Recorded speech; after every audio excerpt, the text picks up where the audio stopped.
రేవంత్ రెడ్డిపై విరుచుకుపడ్డారు మాజీ మంత్రి ఎర్రబెల్లి దయాకర్ రావు. అబద్ధాలు, మోసపు మాటలతో రేవంత్ అధికారంలోకి వచ్చాడని మండిపడ్డారు. ముఖ్యమంత్రి హోదా మరిచి చిల్లర మాటలు మాట్లాడుతున్నాడని విమర్శించారు. రేవంత్ ఒక తెలంగాణ ద్రోహి అని, కాళోజీ గురించి మాట్లాడే నైతిక అర్హత లేదన్నారు. ఏడాది కాలంలో ప్రజలకు, మహిళలకు చేసిందేమీ లేదని తేల్చి చెప్పారు.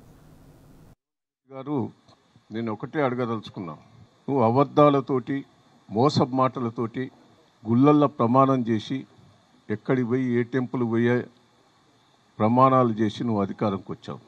అధికారం రాకముందు నువ్వేం మాట్లాడావు, అధికారం వచ్చిన తర్వాత నువ్వేం మాట్లాడావు, ఒక్కసారి రివ్యూ చేసుకోమని నేను రిక్వెస్ట్ చేస్తున్నాను. ఈ ముఖ్యమంత్రి హోదాల ఎవరైనా ఇట్లా మాట్లాడతారా?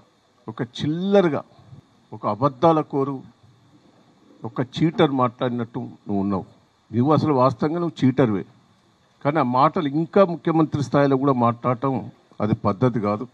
మీరు తెలంగాణ ద్రోహి. నువ్వు తెలంగాణ గురించి మాట్లాడుతున్నవే. తెలంగాణ కోసం ఏం పోరాటం చేసినావు చెప్పు. నువ్వు ఏ పోరాటాలలో తెలంగాణ సాధించావు? కాళోజీ నారాయణ గారు నీకు ఎప్పుడైనా పరిచయమా? తెలంగాణ కోసం పోరాటం చేసిన వ్యక్తిని ఎప్పుడన్నా కలిసినావు? అప్పుడు బతుకున్నప్పుడు ఎప్పుడన్నా వరంగల్కి వచ్చి కాళోజీ గారిని నువ్వు గుర్తు చేసుకున్నావా? ఈరోజు కాళోజీ గురించి నువ్వు మాట్లాడుతున్నావు. కాళోజీ గురించి కేసీఆర్ గారు ఎన్నిసార్లు కలిసిండు, కాళోజీ గారితో ఎన్నిసార్లు మాట్లాడారు. ఇలా హరీష్ రావు గారిని, కేటీఆర్ గారిని, కేసీఆర్ గారు అనే హక్కు నీకు ఇక్కడదా? వాళ్ళు ఎప్పుడైనా ఓడిపోయినరా? ప్రజలు ఎప్పుడైనా తిరస్కరించిండ్రా ఆయన? వాళ్ళతో పిచ్చి పిచ్చిగా మాట్లాడుతావు. నేను ఒక్కటే నిన్ను అడగదలుచుకున్నా, ఏం చేసినావనే 1 year లోపల మహిళల కోసం ఒక్కటైనా అనౌన్స్ చేసినావు? నువ్వు చేసింది ఏదన్నా చెప్పుకున్నావా? నువ్వు మహిళలు చేసింది ఏమైనా ఉన్నదా? నువ్వు ఆఖరికి బతుకమ్మ చీరలు కూడా 400, 200 ఇచ్చి నేను 1000 రూపాయలు ఇస్తాను మాట్లాడినావు. నీ బోకస్ మాటలు కావా? 2500 ఇస్తా అన్నావు. మోసం చేయలేదా? తులం బంగారం అంటే ఆశపడ్డరు, మోసం చేయలేదా? ఏం చేసినావనే నువ్వు? రాహుల్ గాంధీ డిక్లరేషన్ చేసిన దాంట్లో వరంగల్ నువ్వు ఏం ఇంప్లిమెంట్ చేసినావో చెప్పు. ఇవాళ కాళోజీ నారాయణ గారికి ఇచ్చిన స్థలం ఎవరి కబ్జాలు ఉన్నది ఇన్ని రోజులు?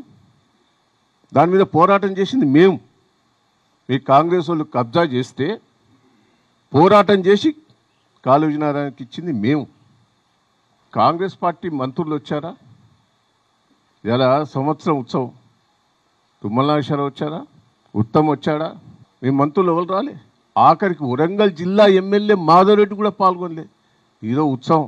సిగ్గులేదు. నువ్వు నీ దాంట్లోనే నువ్వు కలుపుకోపోతలేవు. పివి నరసింహారావు వరంగల్ బిడ్డ. పివి నరసింహారావు తిట్టావు. పివి నరసింహారావు వరంగల్ బిడ్డ. చిన్న తప్పు లేదు ఆయన. అసుంటోని తిట్టివి, ఇందిరాగాంధీని తిట్టివి, ఇక సోనియా గాంధీని తిట్టిండు. ఇవాళ ఏం మాట్లాడుతాడు చూడు. సోనియా గాంధీ గారు బలిదేవత. నిన్నేం మాట్లాడిండు? అమ్మ అమ్మ అమ్మ అమ్మ.